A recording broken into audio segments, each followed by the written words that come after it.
அருட்பெருஞ்சோதி அருட்பெருஞ்சோதி தனிப்பெருங்கருணை அருட்பெரும் ஜோதி.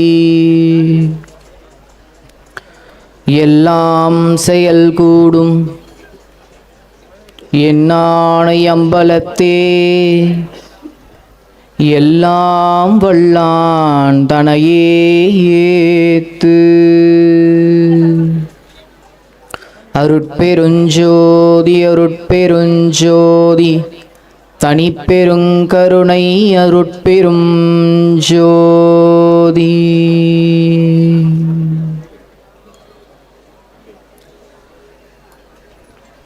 முதற்கண்ணாக நினைத்தாலே முக்தி தரக்கூடிய திருவண்ணாமலை தலத்திலே திருக்கார்த்திகை தீப திருநாளில் கிரிவலம் சென்று கொண்டிருக்கின்ற அடியார்களையும் சர்வ வல்லமை படைத்த இறைவனின் அருட்புகழையும் பெருமைகளையும் கேட்க இந்த மலையும் பொருட்படுத்தாமல் இங்கு நின்று அமர்ந்து கேட்டுக்கொண்டிருக்கின்ற அத்துணை மெய் அடியார்களையும் அற்புதமான இந்த நிகழ்ச்சியை ஏற்பாடு செய்து தந்த நமது அருட்பெரும் ஜோதி வள்ளலார் அறக்கட்டளை அனைத்து ஆன்மநேய உறவுகளுக்கும் என்னுடைய நெஞ்சார்ந்த மற்றும் சிரம் தாழ்ந்த வணக்கங்களையும் வாழ்த்துக்களையும் தெரிவித்துக் கொள்கின்றேன். நம்முடைய தலைப்பு அழுதாள் பெறலாம் நினையே. உண்மையவே இந்த தலைப்பை கொடுத்தவங்களோட தைரியத்தை நம்ம பாராட்டணும். இந்த தலைப்புக்காக வான்னா இந்த தலைப்பை அடிச்சிரியனுக்கு கொடுத்ததுக்காக நம்ம பாராட்டணும். ஏன்னா அவ்வளோ ஒரு கருத்தாழம் மிக்க ஒரு தலைப்பு, அழுதாள் பெறலாம் நினையே. சரி, இருந்தாலும் எந்த ஒரு துணிச்சல்ல, எந்த ஒரு தைரியத்தில் இப்போ நான் பேச பணிந்திருக்கேன்னா ரெண்டு காரணம் இருக்கு. முதல் காரணம், வள்ளல் பெருமான் சொல்லுவாங்க, நான் உரைக்கும் வார்த்தை எல்லாம் நாயகன் தன் வார்த்தை அன்றி நான் உரைக்கும் வார்த்தை அன்று. அதே தான் அடியேனும் சொல்றேன். நான் உரைக்கும் வார்த்தையெல்லாம் நாயகதன் வார்த்தை அன்றி நான் உரைக்கும் வார்த்தை அன்று. நான் யார், எனக்கென ஒரு ஞான உணர்வேது. நான் முழுசா நம்புறது என்னன்னா, இறைவன் அடிச்சிரியன ஒரு கருவியா பயன்படுத்திக்கிறார்ன்றது நான் முழுசா நம்புறது உண்டு.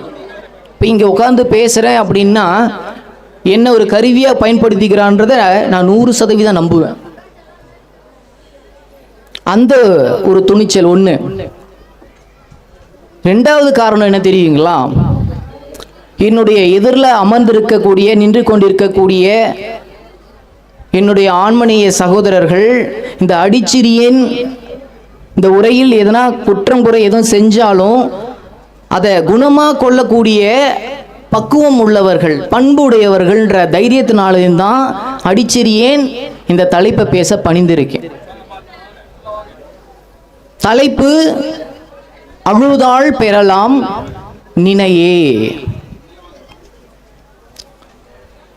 இப்போ நமக்கு ஒரு கேள்வி வந்திருக்கும், அழுதாள் பெறலாம் நினையே, இறைவனை அழுதா பெற முடியும் சொல்றாங்க. சரி, எதுக்கு இறைவனை நினைச்சு நம்ம அழணும்? இறைவன் மேல ஏன் அன்பு செலுத்தணும்? முதல் கேள்வியே நமக்கு ஒரு கேள்வியோடவே ஆரம்பிப்போம்.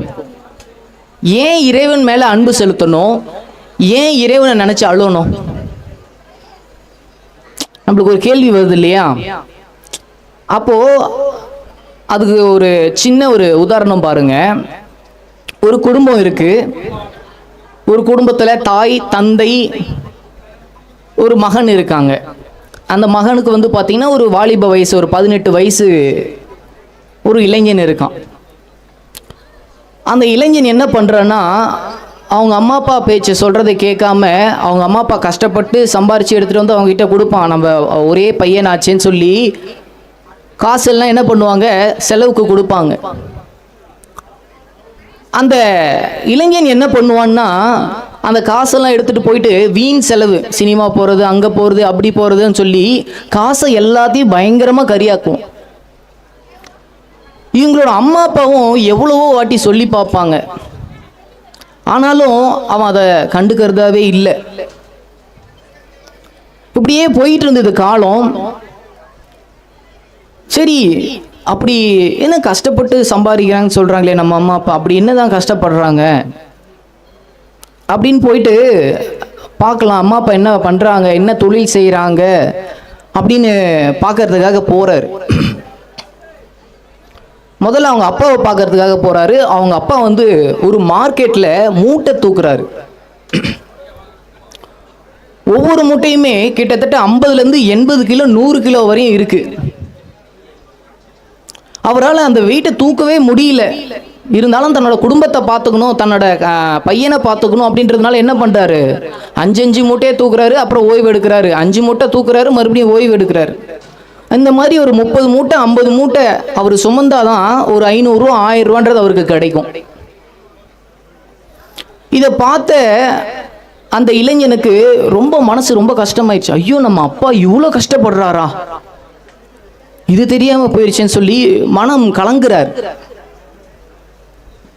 சரி, நம்ம அம்மா என்ன வேலை பார்க்குறாங்க அப்படின்னு சொல்லிட்டு வேக வேகமாக போகிறாரு. அவங்க அம்மா வந்து ஒரு பெரிய உணவகத்தில் என்ன பண்ணுறாங்கன்னா, பாத்திரம் தேய்ச்சிக்கிட்டு இருக்காங்க.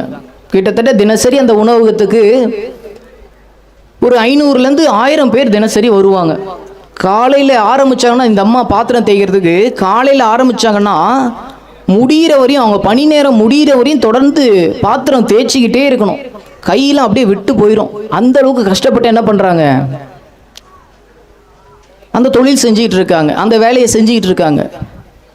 இதை பார்த்த அந்த இளைஞனுக்கு கண்ணிலேருந்து தண்ணி வந்து தாரா தாரையாக ஊற்றுது. ஐயோ, நம்ம அம்மா அப்பா இவ்வளோ கஷ்டப்பட்டுட்டு இருக்காங்களே, நம்ம இப்படி இருந்திருக்கோமே அப்படின்னு சொல்லி ரொம்ப வருத்தப்படுறாரு. பாருங்க, அந்த இளைஞன் மாதிரி தான் நம்மளும் இருக்கோம். இப்போ என்னது, இறைவன் நமக்கு எவ்வளோ கருணை செஞ்சிட்டு இருக்காரு அப்படின்றத தெரிஞ்சுக்காமலே மனம் போன போக்கில் நம்ம வாழ்க்கையை வாழ்ந்துகிட்டு இருக்கோம். உண்மையாவே இறைவன் நமக்கு எவ்வளோ கருணை செஞ்சுக்கிட்டு இருக்காருன்றதை நம்ம தெரிஞ்சுக்கிட்டோன்னு வச்சுக்கோங்களேன், நம்ம இறைவனை பற்றி குறை சொல்கிறதோ புறம் பேசுகிறதோ அந்த வார்த்தையே இருக்காது. இன்னும் நம்ம உண்மையை தெரிஞ்சுக்கிட்டோன்னா நம்ம வாயிலேருந்து வார்த்தையே வராது, கண்ணிலேருந்து தண்ணீர் மட்டும்தான் வரும். அப்படி இறைவன் வந்து பார்த்தீங்கன்னா எந்த ஒரு எதிர்பார்ப்புமே இல்லாமல் நமக்கு கருணை செஞ்சுக்கிட்டு இருக்காரு. சரி, இறைவன் என்ன கருணை செஞ்சுக்கிட்டு இருக்காரு? சரிங்க, நீங்க கருணை செஞ்சுக்கிட்டு இருக்காரு அப்படின்றீங்களே, என்ன கருணை செஞ்சுக்கிட்டு இருக்காரு? என்ன கருணை செஞ்சுக்கிட்டு இருக்காருன்னா, ஆன்மாக்களாகிய நம்ம எல்லாரும் துன்பத்தில் இருக்கோம். நம்ம இப்போ நினச்சிக்கிட்டு இருக்கோம் நம்ம இன்பமாக இருக்கிறோன்னு, ஆனால் உண்மை கிடையாது. நம்ம எல்லாருமே துன்பத்தில் இருக்கோம். ஆன்மாக்களாகிய நம்ம எல்லாரும் துன்பத்தில் இருக்கிற நம்ம எல்லாரையும் இறைவன் என்ன பண்ணுறாரு, தனிப்பெரும் கருணையினால இந்த ஆன்மாக்களுக்கு இந்த உண்மையை சொல்லி புரிய வச்சு இவங்களை மேல்நிலை அடைய வச்சு அந்த பேரின்பத்தை அடைய வைக்கணுன்றதுக்காக 5 தொழில்கள் செய்கிறாரு. 1 படைத்தல், 2வது காத்தல், 3வது அழித்தல், 4வது துருசு நீக்குவித்தல், 5வது அருளல். இப்போ முதல் விஷயம் என்னன்னா படைத்தல். இறைவன் ஏன் படைக்கிறார்னா, நம்ம துன்பத்தில் இருக்கோன்றதை தெரியாம துன்பமே ஒரு இன்பம் நினச்சிட்டு வாழ்ந்துக்கிட்டு இருக்கோம். அப்போ ஆன்மாக்களுக்கு இந்த உண்மையை சொல்லி புரிய வச்சு அந்த இன்பத்தை கொடுக்கணும் அப்படின்றதுக்காக என்ன பண்றாரு, அந்த ஆன்மாக்கு அந்த தேகத்தை கொடுக்கிறாரு. இப்போ தேகத்தை கொடுத்தா அதுக்கு ஒரு அனுபவம் வேணும், அதுக்காக உடம்பு கொடுத்துட்டாரு. அப்போ அதை சார்ந்து அது வாழணுமே, அதுக்காக என்ன பண்றாரு, இந்த உலகத்தை படைக்கிறாரு. பிரபஞ்சத்தை படைச்சி உலகத்தை படைச்சி பஞ்சபூதங்களை படைச்சி நம்மளுக்கு தேவையான விஷயங்களை படைக்கிறார். இது படைத்தல் தொழில். அடுத்தது காத்தல் தொழில். இப்போ ஆன்மாக்களுக்கு தேகத்தை கொடுத்துட்டாரு, நம்மளுக்கு தேகத்தை கொடுத்துட்டாரு. தேகத்தை கொடுத்த உடனே அந்த உடம்பு போயிருச்சுன்னு வச்சுக்கோங்களேன், அந்த ஆன்மாக்கு அந்த அனுபவம்ன்றது கிடைக்காது, நன்மை தீமை இருந்தது தெரிஞ்சுக்க முடியாது, ஒரு அனுபவம்ன்றது கிடைக்காது. அதனால என்ன பண்றாரு, ஒரு குறிப்பிட்ட காலம் வரையும், இப்ப மனிதர்களுக்குனா ஒரு 150 ஆண்டுகள் வாழணும், ஒரு ஆடுனா ஒரு 15 ஆண்டுகள் வாழணும், ஒரு மரம்னா ஒரு 100 வருடம் வரையும் வாழணும் சொல்லி என்ன பண்றாரு, அந்த ஜீவர்களுக்கு தேவையான ஆயுசு காத்தல்ன்ற தொழிலை செய்யறாரு. அதுக்கு அடுத்ததை என்ன பண்றாருன்னா அழித்தல் தொழிலை செய்யறாரு. இந்த அழித்தல்னா நம்ம தவறா புரிஞ்சுக்க கூடாது. இந்த ஆன்மா இந்த உடம்புல இருக்கு, அதுக்கு தேவையான, இப்ப ஒரு மனித தேகம் எடுத்து ஆன்மான்னு கூட வச்சுக்கலாமே, நம்ம அதுக்கு தேவையான ஒரு அனுபவம் கிடைச்சிருச்சு. இப்போ 100 வருஷத்துக்குள்ள அந்த ஆன்மாக்கு அந்த அனுபவம் கிடைச்சிருச்சு அப்படின்னா என்ன பண்றாரு, அடுத்த உயர்ந்த நிலை இதுக்கு கிடைக்கணும் அப்படின்றதுக்காக அந்த உடம்புல இருந்து அந்த ஆன்மாவை எடுத்து அடுத்த தேகத்துக்கு என்ன பண்றாரு, வரவழைக்கிறார். இது அழித்தல். இந்த 3 வரையும் தான் நம்மளுக்கு தெரியும்.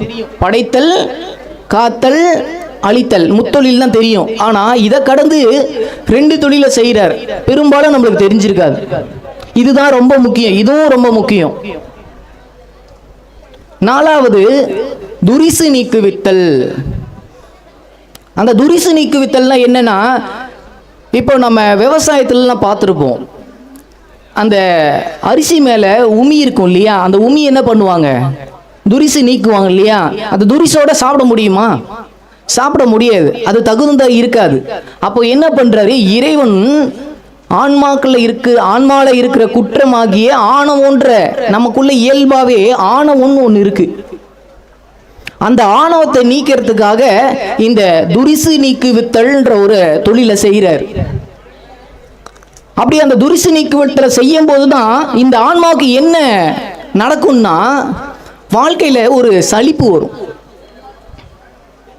பயங்கரமான துன்பம் வந்து ஒரு சலிப்பு வரும். என்னடா இந்த வாழ்க்கை வெறும் துன்பமா இருக்கே, வலி, வேதனைகள், ஏமாற்றம், நம்பிக்கை துரோகம் சொல்லி இந்த வாழ்க்கை இப்படியே கஷ்டமா இருக்கே, என்ன இந்த வாழ்க்கைன்னு சொல்லிட்டு அந்த ஆன்மா என்ன பண்ணுன்னா அந்த உண்மையை தேடும். எது உண்மை, ஏன் நான் கஷ்டப்படுறேன், வாழ்க்கைன்னா ஏன் இவ்வளோ கஷ்டமா இருக்கு, நான் சின்ன வயசுலேருந்து யாருக்கும் எந்த பாவமே பண்ணதில்லையே அப்படின்னு சொல்லி அந்த ஆன்மா என்ன பண்ணுன்னா தேடும், அழுது ஏங்கும் இறைவனை நினைச்சு.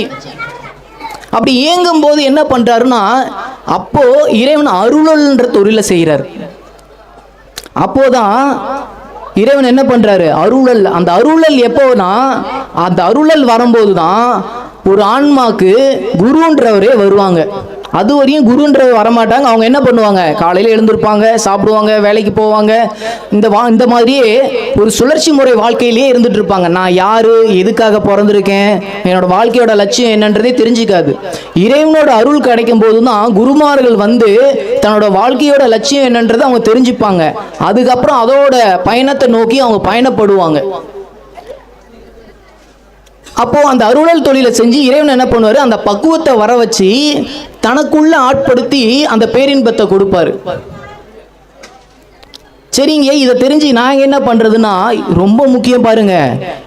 இந்த ஒரு விஷயத்தை, இந்த 5 தொழில் இருக்கு இல்லையா, படைத்தல், காத்தல், அழித்தல், துரிசு நீக்குவித்தல், அருளல். ஒரே ஒரு விஷயம் நம்ம உங்ககிட்ட கேட்கிறேன், உண்மையாவே இதை இறைவன் செய்யணும்னு அவசியம் இருக்கா?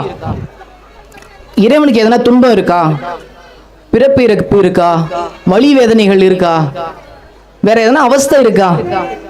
எந்த அவஸ்தையுமே இல்லை. உண்மையாவே அவருக்கு எந்த பிரச்சனையுமே இல்லை. அவர் மட்டும் என்ன பண்ணிருக்கலாம், அந்த பேரானந்தத்திலே இருந்திருக்கலாமே. அப்போ ஏன் இறைவன் இறங்கி வந்து நம்மளுக்காக இதை பண்றாருன்னா, அதனாலதான் வள்ளல் பெருமான் இறைவன் என்ன சொல்றாரு, அருட்பெருஞ்சோதி அருட்பெருஞ்சோதி தனிப்பெருங்கருணை அருட்பெரும் ஜோதின்னு சொல்றாரு. ஏன், அவருக்கு நம்மளால எந்த ஒரு காரியமும் ஆகாது, தேவையில்லை. ஆனா நம்ம எல்லாம் துன்பத்துல இருக்கோம், இந்த துன்பத்தை நீக்கி அவங்க உண்மையான இன்பத்தை அனுபவிக்கணும்ன்ற அந்த ஒரே ஒரு தனிப்பெருங்கருணையினாலதான் இந்த 5 தொழிலை செஞ்சிட்டு இருக்காரு. இப்படி செஞ்சுக்கிட்டு இருக்க, இப்படி தொடர்ந்து அவர் என்ன பண்ணிட்டு இருக்காரு, இறைவன் திருநடனம் ஆடிக்கிட்டு இருக்காரு. திருக்கூத்து, திருத்தாண்டவம்னு சொல்லுவாங்க. இதை பார்த்த வள்ளல் பெருமான் கேட்கிறாரு, இறைவன் கிட்ட கேட்கிறாரு, இறைவா நாங்கள்லாம் புனிதம் அடையும் பொருட்டுக்காக, நாங்கள்லாம் துன்பத்தை நீக்கி இன்பம் அடையும் பொருட்டு நீ தொடர்ந்து என்ன பண்ணிட்டு இருக்க? திருநடனம் ஆடிக்கிட்டு இருக்கியே, இறைவா உன்னோட திருவடி நோகாதா கேட்கிறாரு பாருங்க. எவ்வளவு அருமையா கேட்கிறாரு பாருங்க. நன்னிய மெய் அன்பர் நயக்க மன்றில் ஆடுகின்றாய், புண்ணியனே உன்றனது பொன் அடிதான் நோகாதா.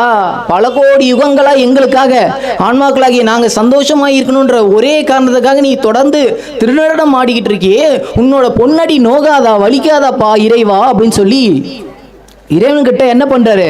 வள்ளல் பெருமான் கேட்கிறாரு. எவ்வளவு உரிமை எடுத்துக்கிறார் பாருங்க. இறைவனுக்கு உண்மையை கால் வலிக்குமா? ஆனா அவரோட அன்பை எப்படி வெளிப்படுத்துறாரு பாருங்க. இப்பா இந்த நம்ம எனக்காக நீ ஆடிட்டு இருக்கிய இறைவா அப்படின்னு சொல்லி அந்த அளவுக்கு உரிமை எடுத்து என்ன பண்றாரு? இறைவன் கிட்ட கேட்கிறாரு. மாணிக்க வாசகர் பயப்படுறாரு. எதுக்கு பயப்படுறாருன்னா சொல்றாரு பாருங்க, புற்றில் வாழ் அரவம் மஞ்சேன். பாம்பை பார்த்தா படையே நடுங்குன்னு சொல்லுவாங்க. அந்த பாம்பு, விஷம் நிறைந்த பாம்பை பார்த்தும் நான் பயப்பட மாட்டேன். என்ன சொல்றாரு? விஷம் நிறைந்த பாம்பை எனக்கு முன்னாடி வந்து என்னை கொத்த வருதுன்னா கூட அதுக்கு நான் பயப்பட மாட்டேன். புற்றில் வாழ் அரவம் மஞ்சேன், பொய்யர்த்தம் மெய்யும் மஞ்சேன். உள்ள ஒண்ணு வச்சுக்கிட்டு வெளியே ஒண்ணு பேச்சுக்கு வச்சிட்டு இருக்க, அந்த மாதிரி வஞ்சன் நெஞ்சுகளோட பேச்சை கேட்டும் நான் பயப்பட மாட்டேன். ஆனா எதுக்காக பயப்படுவோம்னா, சிவபெருமானாகிய இறைவன் ஐந்தொழில செய்யறாரு, நம்ம இன்பம் அடையணுன்றதுக்காக தான் இதை செய்யறான்றதை தெரிஞ்சுக்காம, அவரு மேல அன்பு செலுத்தாம, உள்ளம் உருகி கண்களில் நீர் பெருகாம வேற ஒரு தெய்வம் இருக்குன்னு நினைச்சுக்கிட்டு இருக்காங்க இல்லையா, அவங்கள நினைச்சு நான் பயப்படுறேன், அவங்கள பார்த்தா எனக்கு பயமா இருக்கு அப்படின்றார். புற்றில் வாழ் அரவம் மஞ்சேன், பொய்யர்த்தம் மெய்யும் மஞ்சேன், கற்றைவார் சடையம் மன்னல் கண்ணூதல் பாதம் நன்னி மற்றும் ஓர் தெய்வம் தன்னை உண்டேன நினைத்தம் பெம்மார்க்கு அற்றில்லாதவரை கண்டால் அம்மா நாம் அஞ்சுமாறே அப்படின்றார். அப்போ அப்படிப்பட்ட இறைவன் எவ்வளவு கருணை செஞ்சிட்டு இருக்கார் பாருங்க. எந்த ஒரு எதிர்பார்ப்புமே இல்லை. நம்மளால இறைவனுக்கு என்ன செய்ய முடியும் சொல்லுங்க பாப்போம். நம்ம சொல்றோம் இல்லையா, நம்மளால இறைவனுக்கு என்ன பண்ணிட முடியும்? எதுவும் பண்ண முடியாது இல்லையா? அப்படிப்பட்ட இறைவனை அவர் என்ன எதிர்பார்க்கிறார்? அவர் மேல அன்புன்ற ஒரு விஷயத்தை எதிர்பார்க்கிறார். அப்படிப்பட்ட இறைவன், தனிப்பெரும் கருணையான இறைவன் நம்ம கிட்ட எதிர்பார்க்கறது என்னன்னா அவர் மேல அன்பு.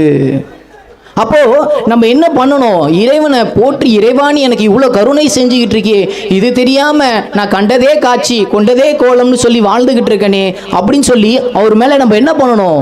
அன்பு பெருக்கிக்கணும் அப்படின்றாங்க. இப்போ சரி, ஏன் இறைவன் மேல அன்பு செலுத்தணும்னு தெரிஞ்சுக்கிட்டோம் இல்லையா? இப்போ சரிங்க, இதெல்லாம் தெரிஞ்சிருச்சு. இறைவன் நம்மளுக்காக தான் இதை பண்ணுறாரு, ஐந்தொழில்கள் செய்கிறாரு, நம்மளை பக்குவம் வர வச்சு பேரின்பத்தை அடையணுன்றதுக்காக தான் செய்கிறாருன்னு புரிஞ்சிருச்சு. இப்போ எப்படி இறைவன் மேலே அன்பு செலுத்தணும்னு எங்களுக்கு தெரியலைங்கய்யா. அடுத்த கேள்வி வரும் இல்லையா, எப்படி அன்பு செலுத்துறது? இறைவன் மேலே எப்படி அன்பு செலுத்துறதுன்னு தெரியல. அதுக்கு முன்னாடி ஏன் இறைவன் மேலே ஆசை வரல? இந்த ஒரு கேள்வி வரும் இல்லையா, இறைவன் மேலே ஏன் ஆசை வரல?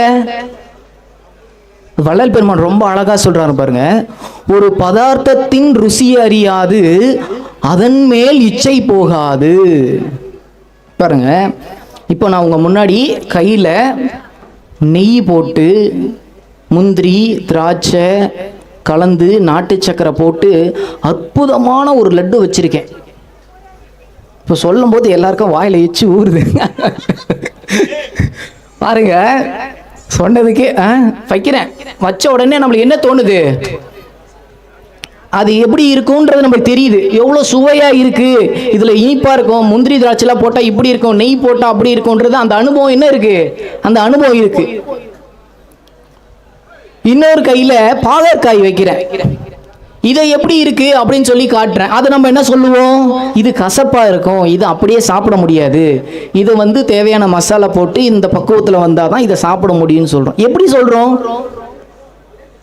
அதை அனுபவிச்சதுனால, அதோட ருசி நம்மளுக்கு தெரிஞ்சதுனால நம்ம சொல்றோம். அப்போ இறைவன்ற பதார்த்தத்தை நம்ம ருசிக்காதனால தான் இறைவன் மேல நமக்கு ஆசை வரல அப்படின்றத நம்ம தெரிஞ்சுக்கணும்.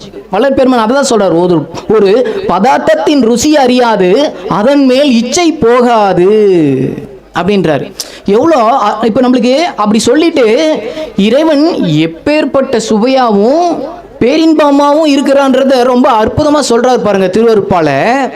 அப்படியே ஒரு ஒரு நம்ம கேட்கும் போதே நம்மளுக்கு அப்படியே நாக்கில் எச்சி ஊறும். அப்படி தேன் மாதிரி திருவருட்பால பாடியிருக்காரு. தனித்தனி முக்கணி பிழிந்து வடித்து ஒன்றாக கூட்டி. நல்லா கேட்டுக்கோங்க, இது வந்து ஒரு டிஷ்ஷு மாதிரியே சொல்கிறார். ஏன்னா நம்மளுக்கு சாப்பிட்றதுலாம் ரொம்ப பிடிக்கும் இல்லையா, அதனால் சாப்பிட்றது மூலியமாகவே நம்மளுக்கு ஈஸியாக ரொம்ப எளிமையாக புரிய வச்சிடுறாரு. தனித்தனி முக்கணி பிழிந்து வடித்து ஒன்றாக கூட்டி. என்னது முக்கணினா என்னதுங்கய்யா சொல்லுங்க பாப்போம்.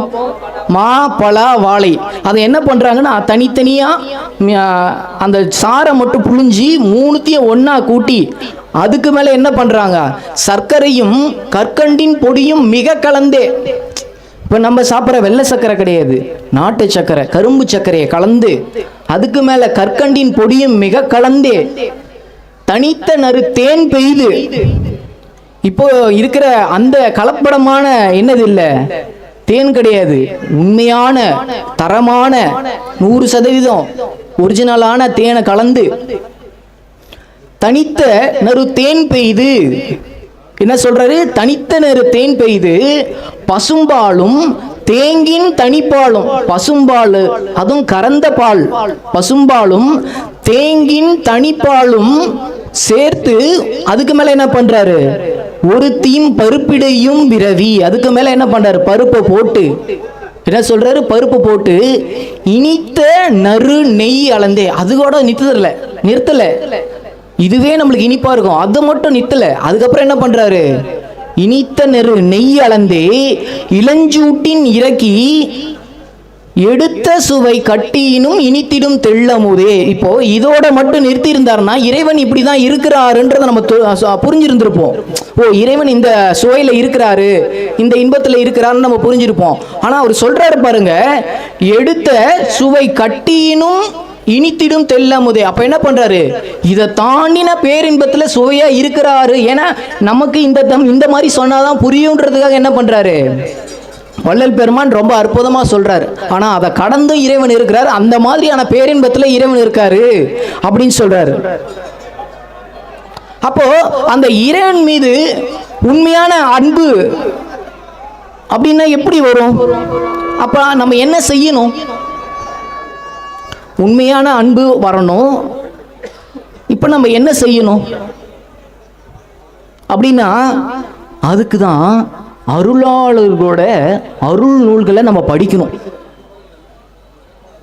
என்ன பண்ணணும், அருளாளர்களோட அருள் நூல்களை படிக்கணும். திருவாசகம், திருவருட்பா, திருமந்திரம், திருக்குறள் சொல்லி இந்த மாதிரியான அருள் நூல்களை படிக்கணும். அதை நம்ம படிச்சோம்னாலே கண்ணில் தண்ணீர் ஊத்தும்.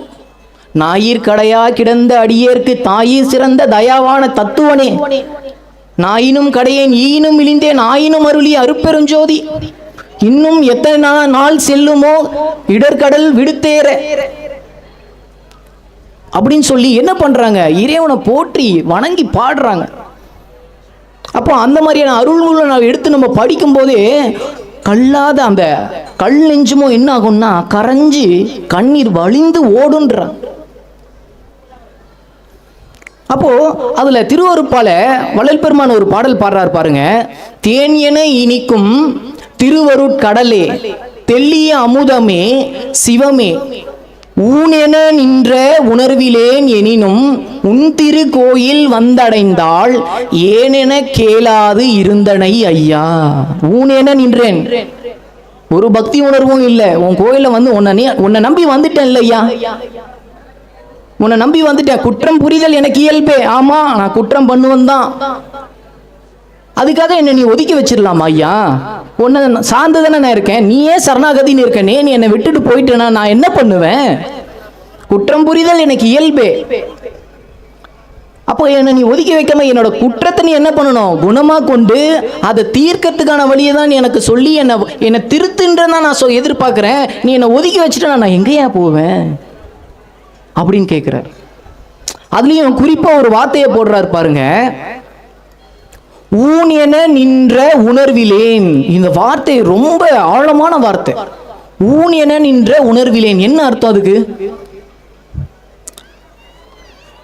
ஒரு பக்தி இல்லாம, மனம் உருக்கம் இல்லாம, அன்பு இல்லாம, கண்களில் நீல் இல்லாம எல்லாரும் சாமி கும்பிடுறாங்க, எல்லாரும் கிரிவலம் வர்றாங்க, நானும் சாமி கும்பிடுறேன், நானும் கிரிவலம் வரேன்னு இல்லாம. ஏன்னா வள்ளல் பெருமான் பயப்படுறாரு.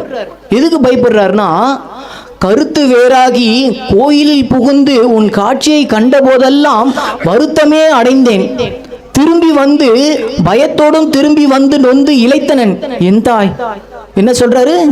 கருத்து வேறாகி கோயிலில் புகுந்து நின் காட்சியை கண்ட போதெல்லாம் பயந்தேன், பயத்தோடும் திரும்பி வந்து நொந்து இளைத்தனன் என் தாய். நின்னை துதித்த பொழுதெல்லாம் நெகிழ்ச்சி இல்லாமையால் துதித்தனன் நடுங்கினேன். நின்னை துதித்த பொழுதெல்லாம் நெகிழ்ச்சி இல்லாமையால் நடுங்கினேன் இறைவா. அந்த நிகழ்ச்சி வரணும், அந்த பக்தி, அந்த இறைவனை பார்க்கும்போது அந்த பக்தி, அவனோட நாமத்தை கேட்கும்போது அந்த பக்தி வரணும் அப்படின்றார். அந்த நிகழ்ச்சி அப்படின்னா என்ன? நிகழ்ச்சி வரணும் அப்படின்னா அதுக்கு மாணிக்க வாசகர் சொல்றாரு பாருங்க. திருவாசகத்துல என்ன சொல்றாரு பாருங்க. அந்த நிகழ்ச்சி எப்படி இருக்கணும்னா, ஒரு இறைவன் முன்னாடி, ஒரு திருமூர்த்தி முன்னாடி, கோயில் முன்னாடி போய் கோயிலுக்குள்ள போயிட்டு இறைவனை பார்க்கும்போது அந்த நிகழ்ச்சி எப்படி இருக்கணும்னா, மெய்தான் அரும்பி விதிர் விதிர்த்து உன் விரையார் கலர்க்கு என் கைதான் தலை வைத்து கண்ணீர் ததும்பி வெதும்பி உள்ளம் பொய்தான் தவிர்ந்து உன்னை போற்றி செய்ய போற்றி என்னும் இறைவா. அந்த மாதிரி போற்றி வணங்கணும்னு சொல்றார் பாருங்க. அந்த அடியார், இப்போ அந்த அடியாரா எப்படி இருக்கணும்னா அவர் சொல்றார் பாருங்க மாணிக்க வாசகர். இறைவனோட திருநாமத்தை கேட்கும் போதும், இறைவனோட திருமூர்த்தியை பார்க்கும் போதும் எப்படி மெய்தான் அரும்பி விதிர் விதிர்த்து என்ன ஆகுமா, உடல்லாம் அப்படியே என்ன ஆகும்னா புல்ல அரித்து கை மேல தலையை வைத்து என்ன பண்ணுவாங்க, கண்கள்ல நீர் பெருகி பொய்தான் தவிர்ந்து உண்மையான அன்பினால உன்னை நான் வணங்கணும் பா இறைவா அப்படின்னு சொல்லி என்ன பண்றாரு மாணிக்க வாசகர் கேட்கிறார். ஆனா அந்த மாதிரி எனக்கு அழுக வரமாட்டேங்குதே. மறுபடியும் சொல்றாரு, ஐயோ இறைவா, இந்த மாதிரி எனக்கு அழுக வரமாட்டேங்குதே, உன் மேல அன்பு வரமாட்டேங்குதே, நான் என்ன பண்றேன்னு தெரியல. ஆனா எனக்கு ஒன்னே ஒண்ணு தெரியும், நான் நடிப்பேன்பா, உன் அடியார் போல என்ன பண்ணுவேன், நடிக்க தெரியும். சிவவேஷம் போட்டுக்கிற மாதிரி நடிப்பேன், உன் நாமத்தை சொல்ற மாதிரி நான் நடிப்பேன்.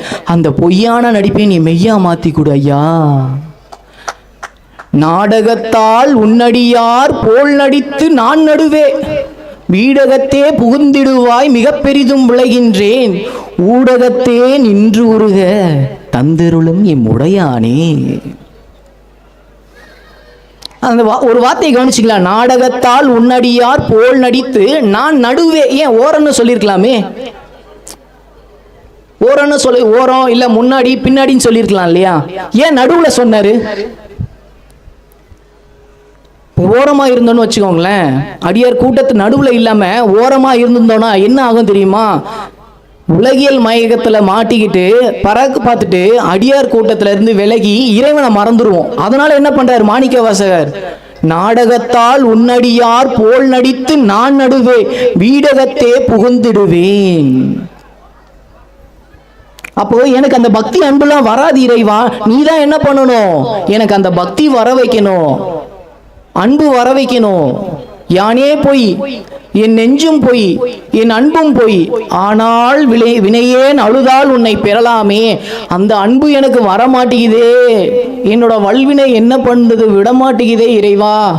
இவ்வளோ கருணையை நீ செஞ்சுக்கிட்டு இருக்கியே, இது தெரிஞ்சுமே என் கண்ணுல இருந்து தண்ணீர் வரலையே, அவ்வளோ கல்லஞ்சா இருக்கு, நான் என்ன பண்ணுவேன் அப்படின்னு சொல்லி கதறி அழுகிறார். அப்படி அழுது என்ன பண்றாங்க, இறைவன் மேல அன்பு செலுத்துறாங்க. அப்போ ஏன் அதை கேட்கிறாங்கன்னா, இறைவன் மேல அன்பு வந்தாதான் நம்ம என்ன பண்ண முடியும், இந்த பிறவின்ற இந்த துயர்கடல்ல இருந்து மேலே ஏற முடியும்.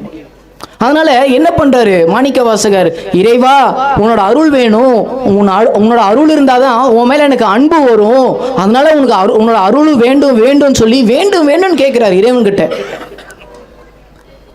இப்படி வேண்டும் வேண்டும்னு கேட்டுட்டு இருந்த மாணிக்க வாசகர் ஒரு இடத்துல என்ன பண்றாரு, வேண்டான்னு சொல்றாரு.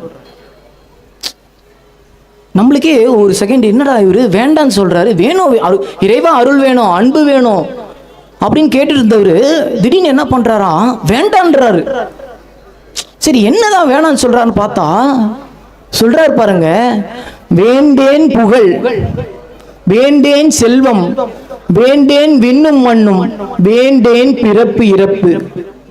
அடுத்ததான் ரொம்ப முக்கியமான வார்த்தை பாருங்க, சிவம் வேண்டார் தம்மை வேண்டேன். ஏன் சொல்றாரு? வேண்டேன் புகழ், நிலையில்லாத மயக்கத்தை தரக்கூடிய இந்த புகழ் எனக்கு வேண்டாம். நிலையற்ற செல்வன்றது வேண்டாம். இந்த உலகத்துல இருக்க போகம் எனக்கு வேண்டாம். ஏன் தேவர்கள் இன்பத்துல இருக்கிற அந்த விண்ணுலகமும் எனக்கு, அந்த இன்பமும் எனக்கு வேண்டாம். பிறப்பு இறப்புன்ற அந்த துன்பம் எனக்கு வேண்டாம். அடுத்ததா அந்த வார்த்தை தான் ரொம்ப முக்கியமான வார்த்தை, சிவம் வேண்டாம். இறைவா ஒன்ன வேண்டான்னு சொல்றவங்க எனக்கு வேண்டாம் இறைவா, அப்படிப்பட்ட உறவு எனக்கு வேண்டாம் இறைவா அப்படின்னு கேட்கிறார். சிவம் வேண்டார் தம்மை வேண்டேன், தீண்ட நான் அவங்கள தொட மாட்டேன், அவங்கள நான் தொட மாட்டேன், அவங்கள தொட்ட எனக்கு தீட்டு அப்படின்றார். அப்போ இப்போ பாருங்களேன், வேண்டாம் வேண்டான்னு சொன்னார்ல மாணிக்க வாசகர், ஆனா வள்ளல் பெருமான் வேணும்ன்றாரு. ஏன் ஒண்ணுமே புரியல, என்ன வேணாம் வேணாம்னு சொல்லிட்டு இருந்தாரு, திடீர்னு வேணும்னு சொல்றாரு வள்ளல் பெருமான்னா. எப்படி கேட்கிறாரு பாருங்க, ஒருமையுடன் நினது திருமலரடி நினைக்கின்ற உத்தமர்தம் உறவு வேண்டும், உள் ஒன்று வைத்து புறம் ஒன்று பேசுவார் உறவு களவாமை வேண்டும், பெருமை பெரு நினது புகழ் பேச வேண்டும், பொய்மை பேசாதிருக்க வேண்டும், மறுவு பெண்ணாசையை மறக்கவே வேண்டும், உனை மறவாதிருக்க வேண்டும், மதி வேண்டும், நின் கருணை நிதி வேண்டும், நோயற்ற வாழ்வில் நான் வாழ வேண்டும். எப்படி கேட்கிறார் பாருங்க, வேண்டும் வேண்டும்னு கேட்கிறார். அப்ப நல்லா கவனிச்சு பாருங்களேன், மாணிக்க வாசகரா இருந்தாலும் சரி, மாணிக்க வாசக பெருந்தகையா இருந்தாலும் சரி, வள்ளல் பெருமானும் சரி, ஒரு விஷயத்த பொதுவா கேட்கிறாங்க. என்ன தெரியுங்களா? அருள் வேணும். மாணிக்க வாசகர் என்ன கேட்டாரு? உன் அருள் இருந்தாதான் உன் மேல அன்பு வரும்னு கேட்கிறாரு. வள்ளல் பெருமான் உன்னோட கருணை நிதி, உன்னோட அருள் வேணும்னு கேட்கிறாரு. இப்ப நம்மளும் எதுக்காக வந்திருக்கோம் கோயிலுக்கு? இறைவனோட அருள் வேணும் தான் வந்திருக்கோம் இல்லையா? சரி, இறைவனோட அருள் வேணும் தான். ஆனா முதல்ல அருள்னா என்ன? இறைவனோட அருள் கிடைச்சதுன்னா ஐந்தொழிலே செய்ய முடியும், என்னென்னமோ சொல்றாங்க, அதெல்லாம் சரிதான். ஆனா அருள்னா என்ன முதல்ல? அதுக்கு வள்ளல் பெருமான் ரொம்ப அற்புதமான ஒரு விளக்கம் சொல்றாரு பாருங்க. அருள் என்பது கடவுள் தயவு, ஜீவகாருண்யம் என்பது ஜீவர்கள் தயவு. சிறு வெளிச்சத்தை கொண்டு பெரு வெளிச்சத்தை பெறுவது போல ஜீவ தயவை கொண்டு கடவுள் தயவை பெற கூடும், அல்லது வேற எந்த வழியாலும் பெறக்கூடாது அப்படின்றார். என்ன சொல்றாரு? ஜீவ தயவை கொண்டு கடவுள் தயவை பெறணும். அப்ப கடவுள் அருள்ன்றது என்னது? எல்லா உயிர்களுக்குள்ளேயும் இறைவன் இருக்கிறார்ன்ற அந்த ஞானம் தான், அந்த அறிவு தான் இறைவன் மேல அன்பு வர வைக்கும். எப்போ நம்ம எல்லா உயிர்களையும் அன்பு செலுத்துறோமோ, எப்போ எல்லா உயிர்களையும் நம்ம நேசிக்கிறோமோ, அப்போதான் என்ன ஆகும்? இறைவனோட பரிபூரண அருள் நம்மளுக்கு கிடைக்கும். இப்போ நம்மளுக்கு ஒரு கேள்வி வரும், இல்லைன்னா இறைவனோட அருள் கிடைக்காதா? இப்போ ஜீவகாருண்யம் எந்த உயிரையும் கொல்லாம இருந்தாதான் இறைவனோட அருள் கிடைக்குமா? அதுக்கு யார் பதில் சொல்றா பாருங்க. திருவள்ளுவர் பதில் சொல்றார், ரொம்ப அற்புதமா சொல்றாரு பாருங்க. என்ன சொல்றாரு பாருங்க, தன் ஊன் பெருக்கற்கு தான் பிரிதின் ஊனுண்பான் எங்கனம் ஆளும் அருள். ரெண்டே வரியில முடிச்சிட்டாரு. தன் ஊன் பெருக்கற்கு தான் பிரிதின் ஊனுண்பான் எங்கனம் ஆளும் அருள். எப்பா, உன்னோட உடம்புல இருக்க தசையை வளர்க்கணுன்றதுக்காக இன்னொரு உயிரை பதைக்க துடி துடிக்க கொண்டு அதோட தசை எடுத்து சாப்பிட்டு உன்னோட தசை எடுத்து வளர்த்துக்கிட்டு கோயில் குளத்துல போய் குளிச்சுட்டு இறைவா எனக்கு அருளை கொடு, இறைவா என் உயிரை காப்பாத்துன்னு சொன்னா இறைவன் எப்படி அருள் கொடுப்பாருன்னு திருவள்ளுவர் கேட்கிறார். திருவள்ளுவர் சாதாரண ஆளுன்னா நம்ம நினைச்சுக்க கூடாது. ஏன் கேளுங்க, உலகத்திலேயே ஒரே ஒரு நபரை மட்டும்தான் இந்த உலகமே ஏத்துக்கிச்சு, ஒரே ஒரு நூலை மட்டும்தான் இந்த உலகம் ஏத்துக்கிச்சு. வெள்ளைக்காரன் வந்து சாதாரணமா திருக்குறளை ஏத்துக்க மாட்டாங்க, எந்த ஒரு நூலுமே ஏத்துக்க மாட்டாங்க. அறிவிலையும் தொழில்நுட்பத்திலையும் சிறந்து விளங்கிக்கிட்டு இருக்காங்க. அவங்க ஏத்துக்கிட்டது ஒரே ஒரு நூல் என்ன தெரியுமா? உலக பொதுமறையான திருக்குறள் தான். அப்படிப்பட்ட திருக்குறள்ல இருந்து திருவள்ளுவர் ஒரு வாசகம் சொல்றான்னா அதுக்கான மதிப்பு என்னன்றதை நம்ம புரிஞ்சுக்கணும். அப்போ என்ன விஷயம்னா, நம்ம அறியாமல் இருக்கிறதுனால நம்ம சகோதரர்கள் தான் ஆடாவோ மாடாவோ மற்ற உயிரினங்களாவோ இருக்கிறாங்க அப்படின்றத தெரிஞ்சிக்காம பிற உயிர்களுக்கு நமக்கு துன்பம் கொடுத்துட்டு இருக்கோம். அதனால அந்த உண்மையை தெரிஞ்சுக்கிட்டு நம்ம எல்லா உயிரையும் நேசிக்கணுன்றது தான் வள்ளல் பெருமானாக இருந்தாலும் சரி, மாணிக்க வாசகராலும் சரி, மற்ற எல்லா அருளாளர்களும் அதை தான் சொல்றாங்க. மண்ணுயிரை கொன்று வதைத்துன்று உழலாமல் தன்னுயிர் போலெண்ணி தவம் முடிப்பது எக்காலம். ஏன் தவம்ன்றது எப்போ முடியும்னா, எல்லா உயிரையும் தான் உயிர் போல பார்த்து எப்போ நம்ம அந்த ஞானம் வருதோ அப்போதான் இந்த பிறப்பு இறப்புன்ற இந்த கடல்ல இருந்து நம்ம நீந்த முடியும். அதுக்கு இறைவனோட அருள் வேணும் அப்படின்றார். அதுக்கு என்ன வேணுமா? ஜீவகாருண்யம். ஜீவகாருண்யம் உண்டானால் அன்பு உண்டாகும், அன்பு உண்டானால் அருள் உண்டாகும், அருள் உண்டானால் சிவ அனுபவம் உண்டாகும். இப்போ உண்மையாவே இறைவன் அருளை தாண்டி அருளை மட்டும்தான் தரத்துக்கு தயாரா இருக்காரா? உண்மையாவே இறைவன் அருளை தாண்டி தன்னையுமே தரத்துக்கு தயாரா இருக்காரு, முழுசா கொடுக்கறதுக்கு தயாரா இருக்கார். அருட்பெருஞ்சோதி அகவல்ல வள்ளல் பெருமான் சொல்றார், தன்னையே எனக்கு தந்து அருள் ஒளியால் என்னை வேதித்த என் தனி தந்தையே, என் தனி அன்பே அப்படின்னு பாடுறார். அவர் என்ன பண்றார்? இறைவன் தன்னையே முழுசா தர்றதுக்கு தயாரா இருக்கிறார். ஆனா நம்ம தான் என்ன பண்றோம்? இறைவனை தவிர்த்துட்டு இந்த உலக போக பொருட்கள்ல ஆசையை வச்சுக்கிட்டு துன்பப்பட்டு இருக்கிறோம். இப்ப பாருங்க, பகவான் ரமணர் இருக்கார் இல்லையா, அவர் இருந்த காலத்துல ஒரு ஆங்கிலேயர் ஒருத்தர் வந்திருந்தார். அவர் ரமணர்கிட்ட, பகவான் ரமணர்கிட்ட கேட்குறாங்க. என்ன கேட்குறாருன்னா, கிரிவலம் போனா சிவபெருமான் எனக்கு எல்லாம் தருவாரா அப்படின்னு கொஞ்சம் என்ன பண்றாரு, எகத்தாளமா கேட்கிறார். கிரிவலம் போனா சிவபெருமான் எல்லாம் தருன்னு சொல்றாரு, எல்லாம் தருவாரா? பகவான் ரமணர் என்ன பண்றாரு, அதை அமைதியாக பார்த்துட்டு, கண்டிப்பா கிரிவலம் போனால் சிவபெருமான் நம்ம நினைச்சதை நடத்தி வைப்பாரு அப்படின்றாரு. நீ வேணும்னா உன் மனசுல நினைச்சுக்கோப்பா, நம்ம இப்போ கிரிவலம் போகலாம் அப்படின்னு என்ன பண்றாரு, அவங்களோட பக்தர்களையும் கூட்டிக்கிட்டு அந்த வெள்ளைக்காரனையும் கூட்டிகிட்டு போகிறாங்க. அப்படி கிரிவலம் போகிறாங்க. போகும்போது அவங்களோட பகவான் ரமணரோட ஒரு பக்தை இருக்காங்க. அந்த பக்தியை பார்த்த உடனே பகவான் ரமணரே வாங்க வாங்க சாப்பிட்லாம் அப்படின்னாங்க. அப்போ என்ன பண்ணுறாங்க, பகவான் ரமணர் சொல்கிறாங்க, எனக்கு மட்டும் சாப்பாடு வேண்டாம், என்னை சுற்றி இருக்கிறவங்க எல்லாருக்கும் கொடுத்தீங்கன்னா நான் என்ன பண்ணுறேன், சாப்பிட்றேன் அப்படின்றான். சரிங்க நான் எல்லாருக்கும் தரேன், எல்லாருக்கும் ஒரு காஃபியும் 2 இட்லியும் தரேன், நீங்களும் சாப்பிடுங்க ஐயா, எனக்கு அதுதான் பெரிய சந்தோஷம் அப்படின்றாங்க. என்ன பண்ணுறாங்க, எல்லாருக்கும் ஒரு காஃபியும் 2 இட்லியும் கொடுக்குறாங்க. நல்லா சந்தோஷமாக சாப்பிட்டுட்டு கிரிவலம் போயிட்டு என்ன பண்ணுறாங்க, ரமணாசிரமத்துக்கு ஓய்வு எடுக்கிறாங்க. இந்த வெள்ளைக்காரன் இருக்கார் இல்லையா, அவர் என்ன பண்ணுறாரு, அப்போதான் முடிச்சுட்டு அவர் பின்னாடியே அப்படியே பகவான் ரமணர் காலில் விழுந்து அழுகுறாராம்.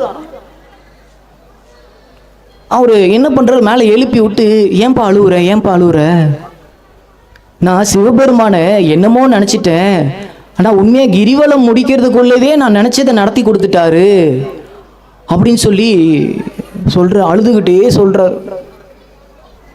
சரியா, பகவான் ரமணர் கேட்குறாரு, அப்படி என்னப்பா நீ அதுக்குள்ளே கேட்டதை தந்துட்டாரா?